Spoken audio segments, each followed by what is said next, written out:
is my song. Hello, Ray. You mind if I cut in? Sure. I'm always down for some fun with a mask guy. I'm gonna rearrange your guts. Yeah, you are, Daddy. And it's been a while. Come on. It's all yours. I gotta go slash some teens. Bye. Why? No, I'm straight. I loves the women's. A group of friends reunite after 25 years to face down a killer that terrorized their youth. But this time, they are also protecting their kids. Will they finally lay this killer to rest? Or at least until the next sequel? Rated R. When Scary Movie 6 was announced, with the returning of the original cast and the Wayans Brothers writing, I was hopeful. I grew up watching the Scary Movie franchise. I've seen the first 4 films, but not the 5th. Though only the first 2 are really that memorable to me. They had more cohesive stories that also included horror movie spoofs. Unfortunately, Scary Movie 6 is more like the latter installments of just spoof montages. And this shouldn't be surprising. Once the first trailer started to drop, it was painfully obvious that the franchise had not grown. The tagline, "Every line will be crossed," was not a good sign. They even went as far as to list some taboo subjects that they were going to touch upon. Things like COVID, Me Too, ChatGPT, the Jeff Files, live streams, ice raids, January 6th, and more. And while all of these things were mentioned in the film, most were just in passing and were forgotten in seconds. And that's the film as a whole. Spoofs and skits are fired at you a mile a minute, most with little meaning. Now, I probably sound offended or bitter, but I can assure you I am not. In fact, I didn't find anything in this movie even remotely offensive. Stupid? Yes.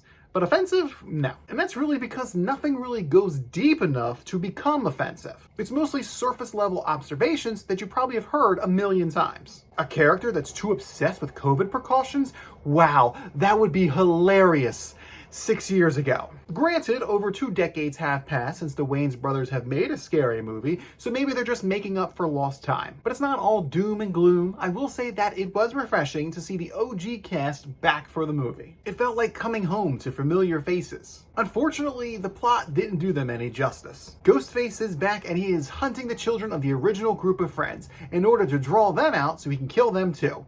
Again.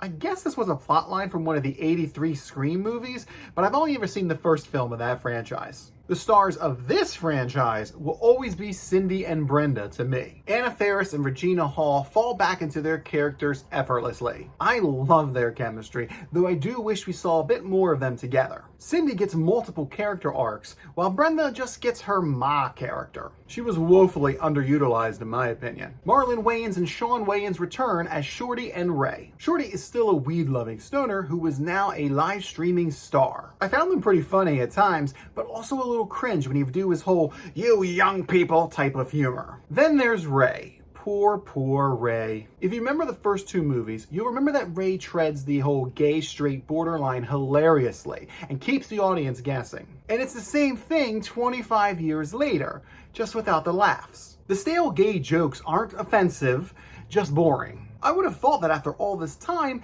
Ray would have discovered who he truly is, whatever that may be. They could have had him run through the entire LGBTQIA+ situation, and it would have been way more entertaining. Instead, he has a whole scene of declaring his heterosexuality in front of a church, akin to the viral meme video and also Sinners. This bit starts off well enough, but it just keeps going on. And on and on. It honestly felt like the longest scene in the movie. Other returning castmates are Dave Sheridan as Doofy, Sherry O'Terry as Gail Hailstorm, and Lachlan Monroe as Greg. Doofy was more of what we saw in the first movie, just with more wrinkles. Gail had a nice little character arc as an aging newswoman who is struggling to compete against the young, prettier influencers. Greg is a cop, and he shares no scenes with any of the original cast members. However, Greg is the father of Jess, a young transgender man. I was pleasantly surprised with how this subject was handled. Greg and Jess are both adjusting to this new situation, but they seem to be on the same page. It's widely known that Marlon Wayans has a trans child and he's very supportive of them. So this was a nice nod to that. However, if you saw the trailer, you would have seen that really stupid pronoun joke, where a character is being stabbed to death but still has time to declare their preferred pronouns. Again, not offensive, but poorly executed and stale. In fact, the character gets killed because of this exchange. They die because of their pronouns, which felt like tonal whiplash after seeing how Jess's situation was handled. It makes me wonder if this was studio interference. This franchise is now owned by Paramount. You know, the anti-freedom, anti-American, very pro-Trump company that's run by a billionaire and his son. The whole "we're going to offend everybody" marketing campaign felt very Paramount. The movie is full of all these little edgy comments. Electric cars? Woke. The Me Too movement?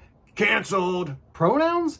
Worthy of murder. And these little digs always happen when the characters were hitting a comedic groove. It cut the legs out from under every joke. It felt like the Wayans were being muzzled. Even the mention of the Jeff files was a blink and miss it scene. The new younger cast were mostly either one note or underutilized. A super woke activist, a sex hesitant jock, and an Addams Family knockoff. However, Cindy's daughter Sarah, played by Olivia Rose Keegan, was pretty great. She captured the essence and the mannerisms of a young Anna Faris. When they talked to each other, it was pretty uncanny. Scary Movie is known for its spoofs of other movies. I have seen lists about all the movies referenced in this film, and I feel like I picked up on all of them except for one. And that's Everything Everywhere All at Once. I didn't notice any spoof of that in this film. So if you noticed it, please tell me about it in the comments. This is when the movie started to feel like the latter films in the franchise rather than the originals. The spoofs are constant. Just about every scene is a play on something else. This prevented the movie's plot from standing up on its own.